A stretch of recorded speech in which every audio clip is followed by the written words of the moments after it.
Yes, people, what we saying? It's a fucking glorious day. Even though everyone's moaning about the weather. Oh, it's too hot. Can't hack it. Nah, but we're in London anyway. UFC this weekend. Curtis Blades and Tom Aspinall. Paddy the Baddy's fighting. Molly McCann's fighting. Just kind of recording the whole week, to be honest. I'm here with my boy Harry. We're here for a few days shooting some content. Going to be getting some interviews with some fighters. And just doing general networking, to be honest. As everyone that knows me will know, I love UFC. I love making videos. So what better way to come and get some more exposure, build my brand a little bit. But there's going to be loads of shit going on this week. So I don't know where this vlog's going to go. I don't know what's going to happen, but hopefully you like this video and you like the interviews. But yeah, that's it. Let's go.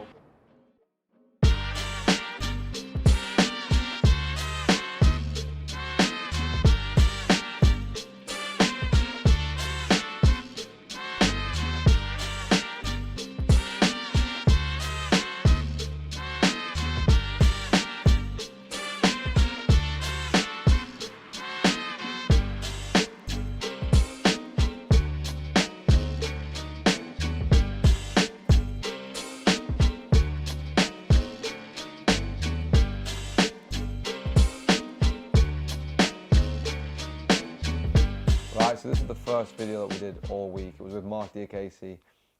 Believe it or not, I was actually pretty nervous for this. Like, I didn't want to fuck up anything the other week, so I was like, okay, fuck, I need to make sure I get this right. We didn't find anywhere to film when we got there, so we literally just went to the top floor, outside with the elevators where there were 2 chairs and a shitty little light. We're like, okay, yeah, fuck it, let's just film here. In hindsight, it could have been better, but it was the first one and we learned from it. It was a good interview too, so yeah, here it is. Biggest moment, there's been a few highlights, tackling, getting put into the game, EA Sports. Yeah, that's it so far. And my last win because I needed it. Yeah, my wrestling especially, like when I started, I wrestled but it wasn't as technical. But whereas now, because I've been to these gyms, American gyms, and I know how to wrestle properly. Just haven't shown it, I haven't used it enough. But I feel like now I'm actually a top wrestler. When it comes to wrestling, I can dominate most of the guys.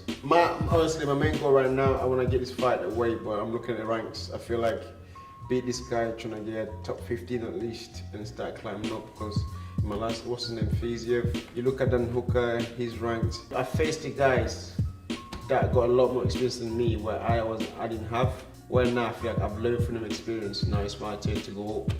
I should do pretty well. I'm excited. We're live and direct in the HQ with Big Believin' Bruce. We've just finished the first day. It's been a bit of a quiet day. Managed to get an interview with Monty Casey, sound guy. Spoke to loads of other fighters that have come in. I think today everyone's just a bit more like on a chill vibe, not really doing too much. Been setting a lot of plans for the next couple of days though. And yeah, not really too great of a deal to vlog today really, but the next couple of days should be more interesting. So we are down here at UFC London with me, Believin' Bruce, but it's all about Paul and Paul's pod, okay? We're going to be talking about MMA. Paul is going to drive. Come in, sir. If you look, hey, come on, there is more beers for Bruce, right? There is more beers for Bruce. Yeah. Thank you very much. That was immaculate. So, Paul, well, this is my microphone, by the way, all right? This is my microphone. Right, now, you've got to keep it succinct, yeah, so you don't bore the viewers, all right? Okay, yeah. okay. But if you had to sum up in one sentence what it is, sorry, I should be holding this here, right? Yeah, what it is that inspires you, connects you, or just grabs you with MMA, what is it, brother? It's the brutality. Yeah. It's the brutality. It's the pure, sheer violence of the, like, it's violence, but it's beautiful. It's like a beautiful violence. Yeah.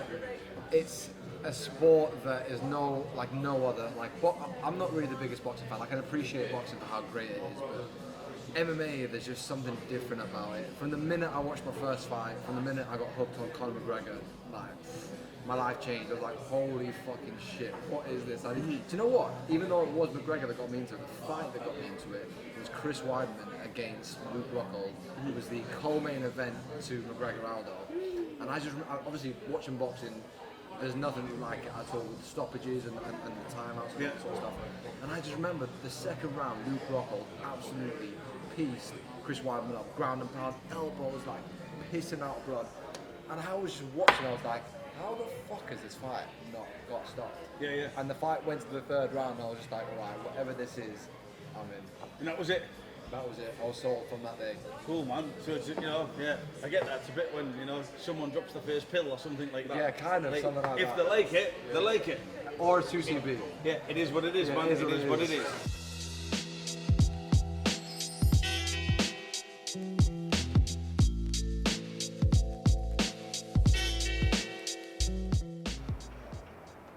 Good morning.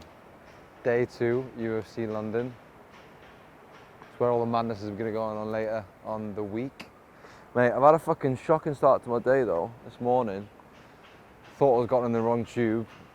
Ran off as the doors were closing, fucking t-shirt all mucked up, and turned out I could have even got on that train, so it was all for fucking nothing. I'm just an idiot. But today should have a lot more going on. There's more of like the UFC press stuff going on. We've literally just bumped into Paul Craig as well 2 minutes before we started filming. And he's going to give us an interview at around 1 o'clock today, so in a few hours. We've got Eric Nixon coming on. Mohammed Makayev should be coming on.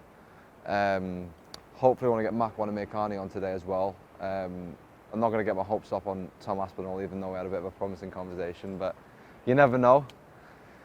But yeah, I don't know what else is in store for today. I'm sure there'll be a few surprises, but let's go get it. Second day UFC London. Right, so in hindsight, I didn't get any of those interviews. I didn't get McCann, I didn't get Makayev, and I didn't get Makwan. However, it's kind of understandable, everyone's got fight week, everyone's got media obligations, everyone's cutting weight, so without a media pass, it was always going to be difficult to get any. But don't worry, we still got loads of interviews. We interviewed Mason Jones, Paul Craig, and Adam Catterall. Here they are.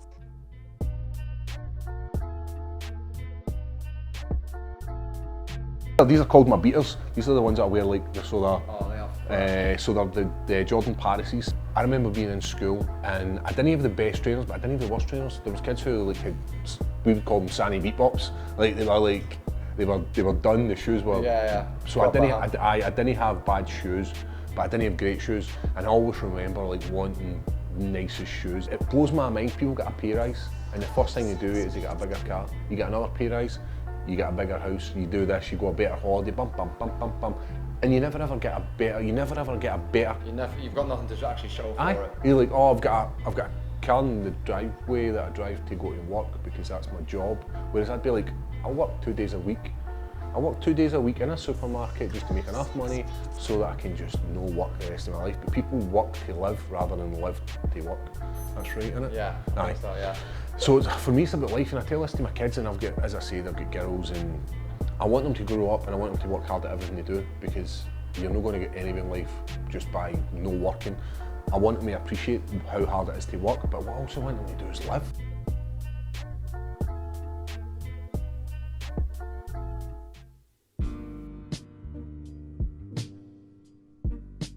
You've got red as well. Yeah, I know. The pressure now is crumbling it. I'm joking. It's good. Right, so I do YouTube stuff, so Okay. I know how hard it is just to get used to things. And starting this is good. It's good. I like Paddy. Paddy's a nice guy. The eating thing, I don't really know, but it's his own take on it. But he's a superstar. I idolize no one. All I see is targets. I never want to be anyone else. I want to be myself. Beg, borrow and steal. So you beg off people for tips and tricks, borrow stuff off people so you'll see what they do. If you can, you completely steal things off and make it yours. Sir Francis Drake used to interest me. He was a privateer for the Queen and literally he wanted to be a pirate basically, which was illegal at the time. So he found a way to do it, and they literally started calling them privateers because they'd steal money, gold, art from the Spanish, bring it back, and then they bribe the Queen and get paid for doing it. So that was someone I looked up to, as someone who found what he wanted to do and found a way to do it. how are you, mate? I'm good, and I also like the fact that you used profanity in the first second. Oh, yeah, that mate. makes me feel comfortable. Oh, for sure. And I'm at home now. And these are the new challenges that Molly now faces. She's always gone into fights as the underdog, hasn't she? She's gone in there, she's had imposter syndrome, that she felt, do I belong here and all this. She feels it now. She knows, do you know something? I'm legit. I'm supposed to be in the UFC. I'm here, proper stuff. And the records that she set, first English female on name card, first English female knocking people out, all these types of things. When you look back in history books in 10, 15 years' time, it was the first English, oh, it was Molly McCann. Right, so that's done and dusted. They genuinely do buzz off each other, they vibe off each other. It's a team mentality. Almost like a superpower. It is. It's taking her, most certainly, to that next level. That confidence is absolutely key. Jiu-jitsu and her grappling is getting much better. She's proved she's a dog when she wants to be a dog. So you're telling me that Molly McCann, who's a very, very, very good boxer with a reach advantage, is going to let some kid chin her? It's not fucking happening, mate. No, I don't think any fight in the UFC is easy. If you get to the UFC, you're good. Judd Levitt has a skill set to be successful. Is he a mixed martial artist? No, man, he's not. Paddy is elite at one set of mixed martial arts. His levels in the other facets, in my opinion, are better than Jordan Levitt's. Dude's getting shots out, in my opinion. And I think the majority of people watching this, who watch mixed martial arts and understand who is what and what they do, Jordan Levitt wants to wrestle with Paddy Pimblett. Sound, man. You want to Good luck. You want to go on the mat? Let's go on the mat. Let's have a go on the mat. Because the dude off his back is just as good as being in top position. So I can only see a Paddy Pimblett mad triangle flying across off the top of the cage. Oh type my of shot. God. Some mad shit. It's hard not to get carried away with the Tom Train, man. His ability to make decisions in a moment like that are unreal. Watch the Volkov fight. 1 minute you're doing one thing and he's blended it. Volkov's expected X, Y, and Z, and he's chucking LM and N not at you know what I mean, and the fight's over. He's so light for a dude that's what, 240, 250, whatever he is. All these questions are flying around everybody's heads because it's legit. There's hype trends, isn't there, in all fight sports where we all get excited and go, oh, this guy's gonna go do this or this guy's gonna do this. I'm telling you, this guy's gonna go and do this. Whether he does it in 6 months, 12 months, 18 months, he's doing it, it's happening. Get on the train, man. Day 2 completed, mate. If I were to recap today, honestly, the best day I've probably had filming any sort of media. Interviewed Paul Craig, which was easily one of the best interviews I've ever done. Yeah, Paul Craig was unbelievable to chat to. He had a lot to speak about. We talked about all sorts. I liked actually talking to him about his sneaker game, as opposed to obviously the fight game as well. Mason Jones, that guy, mate, has got the aura of Conor McGregor. I'm telling you, there's something about him. I've got a feeling he's gonna fucking pull off something big on Saturday night. So that's my prediction from Mason Jones. He's like, mate, this is the thing, right? Everyone here is super, super approachable. Like, I literally asked Mason, I was like, oh, Mason, mate, nice to meet you. Is there any chance if you get 10 minutes, I'd love to chat to you. He gave me his phone number straight away and then was game to talk to me straight away. He's got his own YouTube channel as well, so he was poking fun at me a little bit when I got a little bit nervous when I was interviewing, but it's just part of the job. And he was fucking funny, smart, like the way he was talking about fighting, bro, was just like, makes you gear up yourself, to be honest. And then lastly, someone I look up to a lot, someone I've got a lot of respect for, Alan Catterall. Me and him did a fight night preview for the card that lasted about half an hour. The fact that he took out half an hour out of his day to come and chat to me on my channel meant the world. If he's watching this, Adam, you're a hero, mate. Like, the stuff that he does for the UK MMA, just for myself personally, I just look up to him. So the fact that I've managed to get a half an hour interview is fucking crazy. Tomorrow though is a big day also. Paul Felder, Thursday or Friday, 1,000,000% happening. That's someone else to look up to. To end the evening, we're off to the Block Asset live event. Alan Catterall is going to be hosting, I think, with Nick Pete. Free bar, which is fucking music to our ears. Yeah, man, I'm having a great time. I've got to thank Harry behind the camera as well, because fucking hell, he's a wizard at what he does. But yeah, hopefully this vlog's been entertaining so far and continues to be entertaining, mate. We're only halfway through the week. Still got more interviews, the fights to come, like, it's a good week. I think that people don't push themselves enough, right? I've not got a media pass. I could have easily not come down when I got my media pass turned down, but if you want something in life, fucking go and get it. You're the only person stopping yourself from getting to where you want to get there, so dream big, put the work in, and you'll reap the rewards. Day 2 over and out.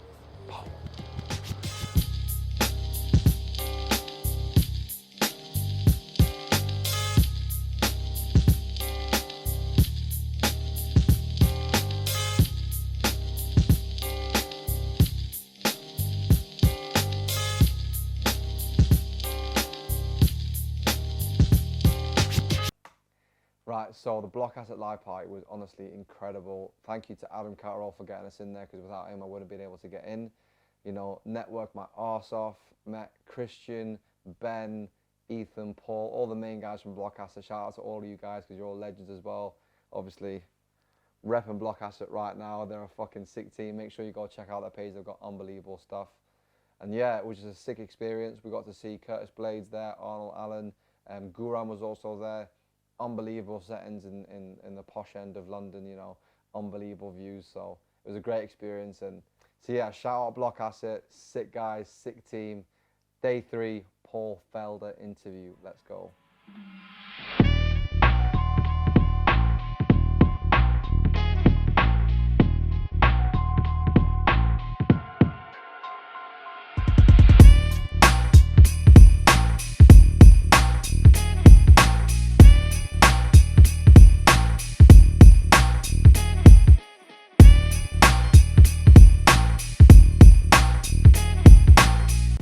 I think that the whole world is so obsessed with this sport, and the UFC is becoming such a global thing that now these countries have the teams, have the resources. And I know over here a lot of times everybody's flocking to America if you want to make it as a fighter. Now you don't have to do that, and that makes it so much easier to get a bigger caliber and stock of fighters from an area, because you can trust in your own training right here in your own country. Because if you have to flock to the US or to another country to do it, you're only going to get a certain amount of people that can get to that point. And now you're getting, anybody can do it. There's gyms all over the UK that are damn good. Sports, that's really what it is too. I mean, it's stories, it's moments.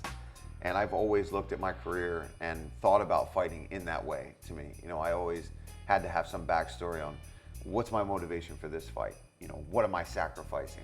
What am I trying to achieve in this? I've always been a guy that thinks epically like that. I hate saying, oh yeah, we'll do this, and then not doing it. So when I saw you the other day, I was like, yes, we'll do it tomorrow morning. I feel like if I had retired from fighting and I didn't have another outlet to push myself, yeah, or to have that competition, then I would just be looking at these guys, I'd be watching everybody and I'd be jealous. I don't have that release anymore, but I do. So I can sit back and enjoy watching people compete, and even people in my division, guys I fought, doesn't bother me anymore, because I'm doing my own thing. I have goals set outside of fighting that are keeping me sane, basically.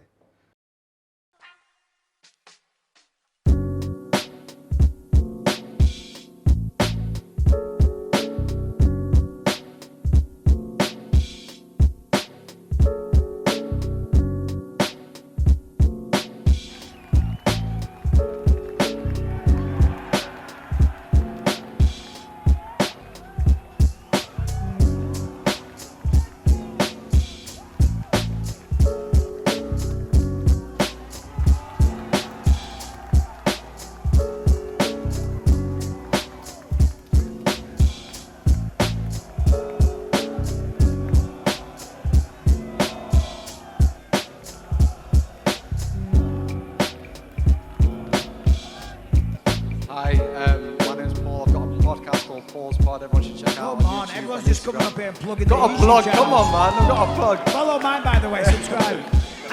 My question's for Sean. Sean, what's your favourite strain, and can we grab a smoke later? I don't know, it's different every time. It's like coffee, I like switching it up. I couldn't pick one. Right, so the main part of the vlog is over by now. We've had an incredible few days down at the UFC. We've just come back from the weigh-ins. Sugar Sean, Charles Dubronx, Oliveira. Tomorrow is going to be crazy. I'm gutted for Harry over here behind the camera because he's not got a ticket.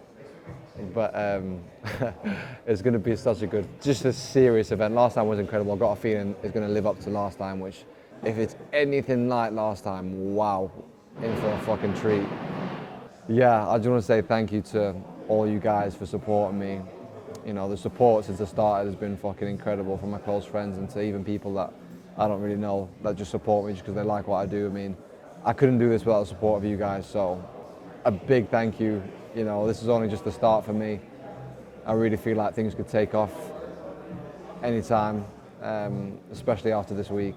So thank you to everyone. A big thank you to Harry Longstaff for everything this week. A big thank you to Bruce Durham, aka Believing Bruce, because the help he's given us over the last 3 days, 4 days, and even the help he gave me last time, especially, proper good guy. You gotta go check out his channel, Believing Bruce. And yeah, a few more clips. The madness ends tomorrow, but hopefully it won't be too long before you see us doing something like this again. So, big love to all you guys. Let's go. So UFC London today. Me and Cam, show yourself. Yeah, it's happening, bruv. You good?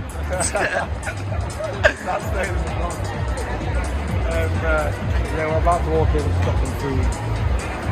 It's going to be a fucking good night of fights. Molly McCann, Harri Bruce, Tom Aspinall, Mason Jones, Paul Felder. Fucking hell. Expect fireworks. Right, so UFC London's just finished. Unbelievable week. The fight card didn't really live up to any expectations. I mean, it was always going to be hard to top last time. Molly McCann and Paddy were like the only ones that really delivered. Tom Aspinall, fucking hell, bro. The fight game, shit like that happened, unfortunately. But thank you to every single person that supported the podcast. And whoever supported forever, to be honest. The love is fucking so grateful for it. Shout out to Bruce Durham, Believing Bruce, Harri Longstaff as well, you guys this week. Couldn't have done it without you. Yeah, I hope you've enjoyed the vlog. Yeah, so footage cut out unfortunately, but yeah, I just wanted to say thank you for tuning in, and hopefully this will start something big. So.